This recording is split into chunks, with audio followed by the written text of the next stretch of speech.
Let's turn to Ukraine now, where Tuesday's breakthrough agreement to end fighting in the Black Sea is already showing some cracks. Russia has insisted the limited maritime ceasefire will come into force only after certain sanctions have been lifted. The US made the deal, but the EU has said that Russia's unconditional withdrawal from Ukraine would be needed in order for it to lift sanctions. Ukraine, for its part, has said that the limited ceasefire should begin immediately, and the deal, which was agreed by the US, Russia, and Ukraine with two separate deals, promised to ensure safe navigation and eliminate the use of force in the Black Sea and to work toward a ban on strikes on the energy facilities of both Russia and Ukraine, are diplomatic. Correspondent James Landell is in Kiev. He says enforcing this deal may not be straightforward.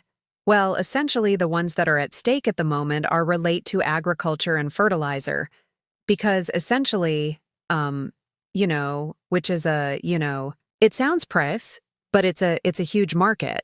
And essentially, the issue is this: when there was that now infamous Black Sea Grain Initiative, which was the deal that lasted for about a year between the summer of 2022 and the summer of 2023, that was essentially a deal that said, right, Russia will agree to stop attacking Ukrainian shipping and other commercial shipping that's going out to Ukraine. Getting this grain out to the world in return, Russia would be able to have a lifting of economic sanctions for its own grain and fertilizer products. Now what happened is that Russia agreed to that deal. Ukraine started getting its shipping out, but then Ukraine said, well, we're still having trouble getting our grain out. Because although sanctions had been lifted, Russia argued that other sort of secondary sanctions and other restrictions were making it harder. In other words, they were finding it hard to raise the finance to pay for the shipping to get the grain out. They were finding it hard to get the insurance to pay to cover the ship that were taking the grain out.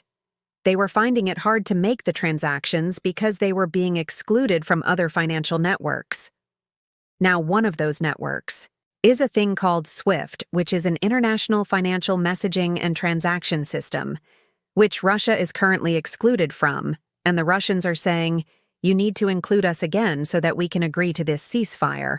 Well, that is not entirely a decision of the United States. That is also a decision that involves the European Union. And so the question now is, will the European Union sign up to that? Some analysts say that the Russians have done this simply because they want to cause another row, another point of friction between the Europeans and the Americans. So the ball is very much at the moment initially in the Americans' court. They have to make a decision. Are they prepared to roll back these sanctions in return for getting a partial limited ceasefire in the Black Sea? And if they are, what kind of pressure are they willing to put to bear on the Europeans to get them to sign up to it? James Landell there.